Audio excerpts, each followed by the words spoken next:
নারায়ণগঞ্জ ৫ আসনের রাজনীতিতে আবারও আলোচনার কেন্দ্রে উঠে এসেছেন বিএনপির ৩ বারের নির্বাচিত সাবেক সংসদ সদস্য অ্যাডভোকেট আবুল কালাম। ভদ্র, সৎ ও ঘরকুনো স্বভাবের মানুষ হিসেবে পরিচিত এই রাজনীতিকের বিরুদ্ধে বিগত সংসদ সদস্য থাকাকালীন সময়কালে বড় কোনো ব্যক্তিগত অভিযোগ না থাকলেও উন্নয়ন প্রশ্নে দীর্ঘদিন ধরেই ছিল জনমনে অসন্তোষ। বন্দর ও নারায়ণগঞ্জ সদর এলাকায় তার সময় দৃশ্যমান কোনো বড় উন্নয়ন হয়নি বলে স্থানীয়দের একটি বড় অংশ মনে করেন।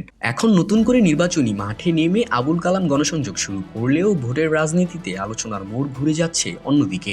স্থানীয় রাজনৈতিক অঙ্গনে গুঞ্জন উঠেছে আবারও তিনি সংসদ সদস্য নির্বাচিত হলেও বাস্তবে এই আসনের নিয়ন্ত্রণ থাকবে তার ছেলে আবুল কাউসার আশার হাতে।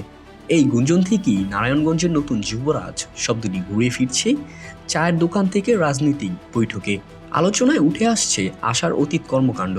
বন্দর এলাকায় বিভিন্ন সময় অটোরিক্সা স্ট্যান্ড ও ট্যাক্সি স্ট্যান্ড দখলকে কেন্দ্র করে সংঘর্ষ ও মারামারির ঘটনায় তার নাম জড়িয়েছে বলে অভিযোগ রয়েছে। ২০২৪ সালের ৫ই আগস্ট আওয়ামী সরকার পতনের পর মহানগর বিএনপির যুগ্ম আহ্বায়ক আশা, দলের সদস্য সচিব আবুল আল ইউসুফ খান টিপুর উপর হামলা ও হাত ভেঙে দেওয়ার ঘটনায় তিনি অভিযুক্ত ছিলেন এবং তার নেতাকর্মীদের বিরুদ্ধে মামলাও হয় এই বিষয়ে। এছাড়া ২০২৫ সালের ২২শে জুন মাত্র ৫ ঘন্টার ব্যবধানে সংগঠিত জোড়া খুনের ঘটনায় প্রথম দিকে তার নাম আলোচনায় এলেও চার্জশিট দেওয়ার পর পুলিশ তা বাদ দেয়।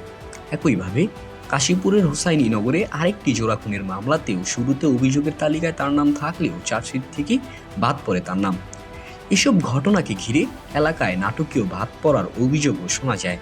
চলমান নির্বাচনী সময়ে আরও একটি বিষয় নতুন করে উদ্বেগ বাড়াচ্ছে।